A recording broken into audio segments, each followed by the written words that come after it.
धरण उशाला आणि कोरड घशाला अशी अवस्था अकोला जिल्ह्यातल्या कवठा गावाची आहे। बाळापूर तालुक्यातल्या 2,500 लोकसंख्येचे गाव गेली अनेक दशकं उलटली आहेत, मात्र गावची पाण्याची समस्या जैसे थे आहे।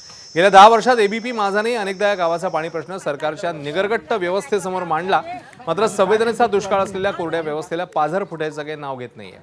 गावातल्या मन नदीवर मोठं बॅरेज झालंय। 10 दशलक्ष घनमीटर इतकी या बॅरेजची क्षमता आहे, मात्र गावकऱ्यांना घोटभर पाण्याकरता संघर्ष करावा लागतोय। नदीतले छोटे खड्डे किंवा झऱ्यांवर तहान भागवण्याची वेळ इथलेच ग्रामस्थांवर आहे। गावातले हातपंप विहिरी अक्षरशः कोरड्या पडल्या आहेत। पाण्याची समस्या गंभीर आहे। इथल्या तरुणांना लग्नासाठी मुली मिळत नाहीयेत। पाणी पुरवठा योजना मंजूर झाली होती, ती फक्त कागदावरच राहिली आहे असं चित्र आहे। नदीमध्ये यावं लागते, नदीला पाणी नाही, प्यायला पाणी नाही, आम्हाला मिळाले कोण नाही, काय करा आता। म्हाताऱ्या माणसाला लय त्रास आहे, असं चाला लागते, भरणं घेऊन चाला लागते, कधी येते आता वाडीचं पाण्याचा त्रास सर आम्हाला सर्व गावाले पूर्ण भटकंती करावं लागते पाण्यासाठी। कारण बोरिंगचं पाणी गावामध्ये आहे की नाही, एकदम खारट आहे, त्यानं किडनी स्टोन सारख्या बिमाऱ्या होतात, पोटाचा त्रास जास्त होतो। पोरी बापा पहिले पाण्याचा प्रश्न विचारतात, पाणी आहे का तुमच्या गावात?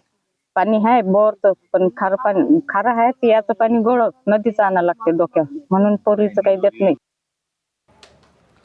दरम्यान अकोला जिल्ह्यातल्या बाळापूरचे ठाकरेंच्या शिवसेनेचे आमदार नितीन देशमुख यांनी हा प्रश्न पुढच्या 6 महिन्यात कायमचा मार्गी लागेल अशी ग्वाही दिली। पाहूया। जवळपास हा प्रश्न सुरुवातीपासून प्रश्न आहे पिण्याच्या पाण्याचा, परंतु उद्धव साहेब सीएम असताना 69 खेडी पाणी पुरवठा योजना जवळपास 225-250 कोटीची त्या ठिकाणी मंजूर झाली आणि 90% ते काम पूर्ण होत आहे। 10% काम अंतिम टप्प्यात काम राहिलं आणि 4-5 महिन्यात ते काम पूर्ण होईल आणि 4-5 महिन्यानंतर त्या 69 खेडीतल्या लोकांना वाहन धरणाचं गोड पाणी मुबलक चालू होऊन जाईल।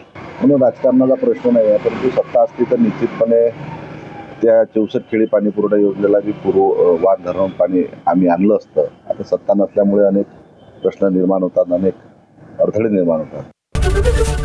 एबीपी माझा, उघडा डोळे बघा नीट।